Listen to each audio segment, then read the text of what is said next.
Now let's talk a little bit more about the design agreement.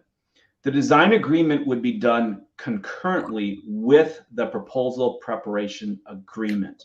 So you will charge a separate fee, have a separate agreement in order to create a design. And obviously, in order to do the selections, you have to have at least a concept plan or at least a very thorough scope of work. So now how you charge for the design agreement will vary. It depends. Are you outsourcing this? So then you have to go by whatever they're charging, and you would then turn around and charge that to your client. If you're doing it internally, you might charge by the square foot. It might be an hourly rate. It might be maybe a flat fee, based on if it's a project type. I really think either hourly or price per square foot are probably the best ways to do this.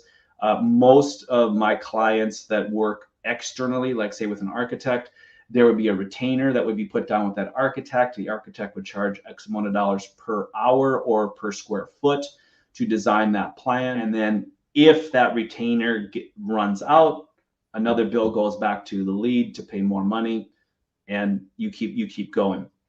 You can get behind a design really, really fast as somebody, especially if they make a lot of changes and go back and forth.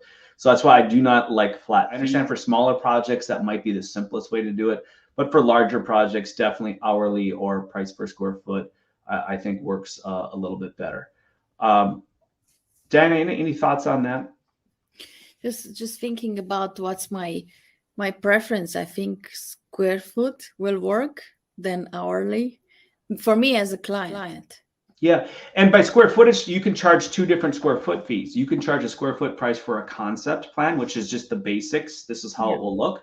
And then you can charge a separate price per square foot in order to do the final plan. So that does work. I think it's important though to recognize a concept plan should be billed separately and differently from a final plan. Now, hourly would be the exception to that rule, but for sure on a price per square foot basis, yeah, a concept plan should be charged differently.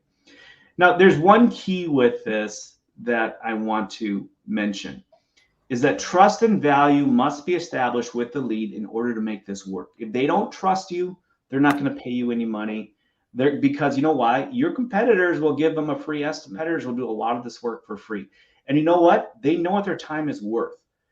Your time is worth more than your competitor. So it's important you have to have this mindset to go into it. So they have to trust you, and they have to see the value of what you're doing. That takes time, and that takes it takes information. In other words, in sales, there's something called the controlled release of information, and this is how trust and value are established.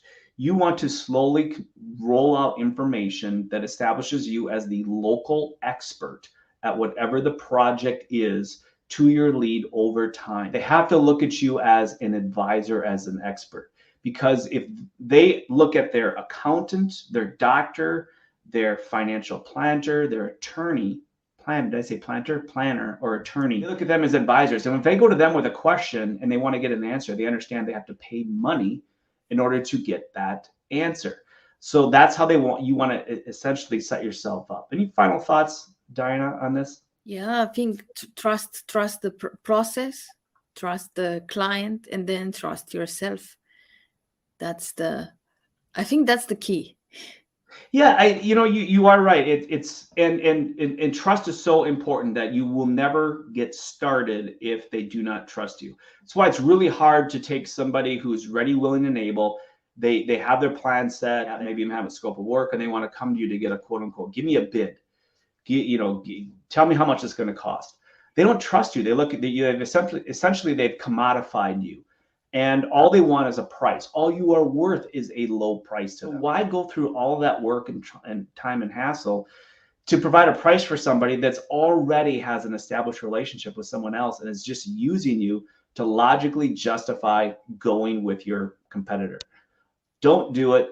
Don't fall into that trap. Say no. Follow your instincts and make sure that you have that relationship and that value and that trust established first before you go to the next step. Your margins will go up, your conversion rates will go up. Life is so much better.